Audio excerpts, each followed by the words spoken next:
Now, if you saw my last video, I talked about what to look for on the outside of an RV. Now we're going inside, and as an RV transporter, or at least at one time an RV transporter, we know exactly what to look for. Now, if you come inside, this is probably one of the better ones that I've seen. And to start out with, the refrigerator. Now, you're probably wondering why I say that, because a refrigerator is a small apartment-sized refrigerator. I've seen RVs, and I moved RVs, with a full-size refrigerator. You may think that's better. It's not. Refrigerators are heavy. If you ever bought one, most people don't say, yeah, I'll move that myself. Let's squeeze it in the Prius. I got 3 or 4 friends that volunteer their day to lug this thing in the door. You have somebody do it because they're heavy, and they're really heavy. So you got to think, you got a full-size refrigerator on one side of the RV. Normally it's the side that the driver's on, and normally it's the side where you fuel. That's a lot of weight on one side of RV. And on the other side, you have a kitchenette. So that's a lot of weight on one side of the RV. And I don't know if you can tell, but I'll hold the camera still and I'll move back and forth. You might be able to see the whole RV moving. These things are designed to shake in the wind. There's a reason for that. You think you're spending a couple $100,000 or maybe only $10,000 or $15,000 on an RV. You want it to be solid, and you're wondering why it's shaking in the wind. It's designed to do that so when the wind hits it, it won't shred to pieces. If it was all sturdy and the wind hit it, it'd be like the wind hitting a brick. Sooner or later, it's going to knock it over. But as it sways, the wind moves around the vehicle and it won't shred it. It's designed to do that on purpose. Now, to bring it in the bedroom with a slide out's actually behind me, but I'm showing the furniture first. This one's kind of dull. I've seen really nice, I've seen really shiny. And one thing they like to tell you, the salesman, that they're made by the Amish. Now, that's partially true. In Elkhart, Indiana, where these are built, the Amish do build these, along with everybody else, but the Amish do build these. I'll show you the slide out behind me. Cabinets up on top, cabinets on the bottom. Now, when we think of the Amish in furniture, we're normally thinking hand tools, craftsmanship. This couldn't be further from the truth. Every time me and Mark went to Elkhart, Indiana to pick up RVs to transport, we always saw the Amish walking around. Some of them had power buggies. I've seen them using power tools. I've seen them using gasoline leaf blowers and lawnmowers like we have at home. So finally I asked somebody, and they said that it all depends on the church they belong to, and it goes by as long as the tools belong to their employer, they can use them. So you can throw out any idea you have of the Amish building these by hand using old-fashioned hand tools, carving, sawing with a regular saw, and beeswaxing up the blade to make a clean cut. These are all made by power tools.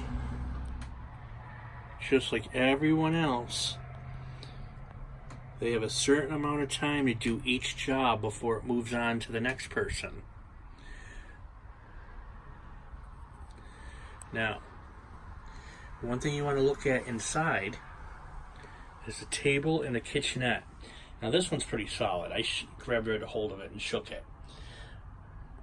but I've grabbed a hold of other ones and just slightly rubbed up against them, and the thing shook all over the place. Look down at the bottom. This one's actually mounted to the wall. Most of them are mounted to the floor.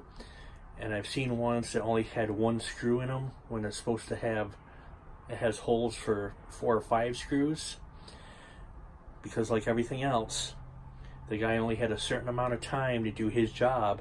He ran out of time and moved on to the next guy.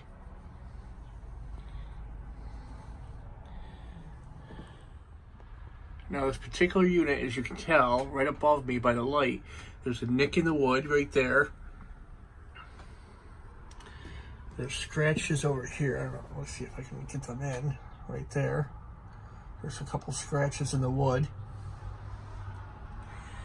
Outside, this is, I'll show you the one across from me, but you see the eye on the one across from me? The eye on the one that's on this unit, the letters that are snapped into place after it's built, is actually crooked. And underneath the handle down there, there's a rust spot on that one. There's actually a rust spot on this one as well. Now you may think, big deal, who cares? This particular unit cost $113,000. If you're paying $113,000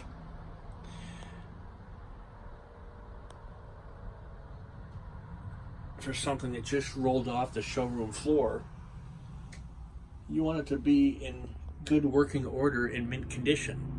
Quite frankly, if you paid $13,000 for it, if it's a 2019 and brand new, it shouldn't have rust spots, nicks in the wood, screws missing out of the tables.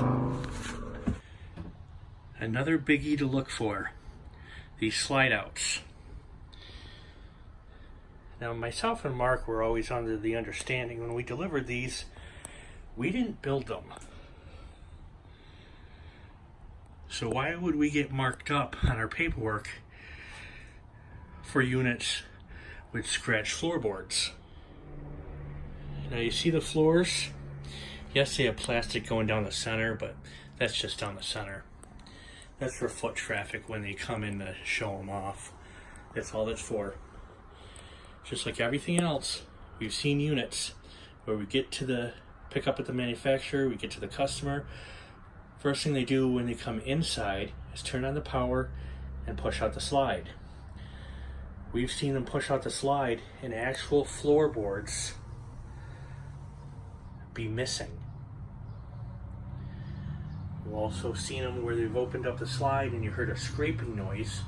The slide finally opens up and there's screws left over from one of the workers stuck under the slide that has now scraped the floor up. Now our dispatch would always tell us don't worry about it. Here's the issue with that. We're dropping the unit off. The customer, who is not the person buying it, but the person who's putting it on their lot, the customer would come out, inspect the vehicle, see gaps in the caulking around the window, overspray on the paint, floor scratched, chips in the wood, and guess who's standing in front of them? The driver, who had nothing to do with how it was put together. All they did was drive it there. 9 times out of 10, the driver doesn't even work for the manufacturer. They're an independent company and all they do is drive the vehicle. However, you're the one standing in front of them. They'd always put it down on our paperwork and we'd have to explain to them we didn't build the unit. We're not even allowed to go in the unit unless the only way to get to the driver's seat is to go through the unit. Now mostly these are the ones we drove. They're on a truck chassis, usually Ford, Chevy. Never saw them on a Dodge, probably because they suck a lot of gas. Mercedes is another big one. Now one time I was in Georgia, this is important, and somebody swerved in front of me last minute and slammed on the brake. Long story short, I crinkled up the front of it. Not bad, just a bumper and a grill. The place I took it to said, the RV place is going to make a killing off these. I asked them why. They said the markup on these is like going to a jewelry store and buying a diamond ring. It's almost a 50% markup.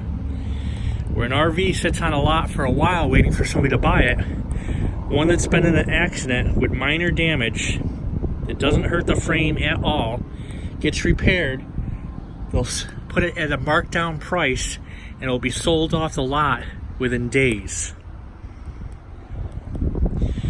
So don't be afraid to talk them down on little things that you see. Every time you see the window sticker, customer sale, customer appreciation day, manager special, Christmas vacation special, retirement sale, it's pretty much all BS. When you wonder why a 2019 RV 7 months after being built is already marked down $30, $40, sometimes $50,000 or $60,000.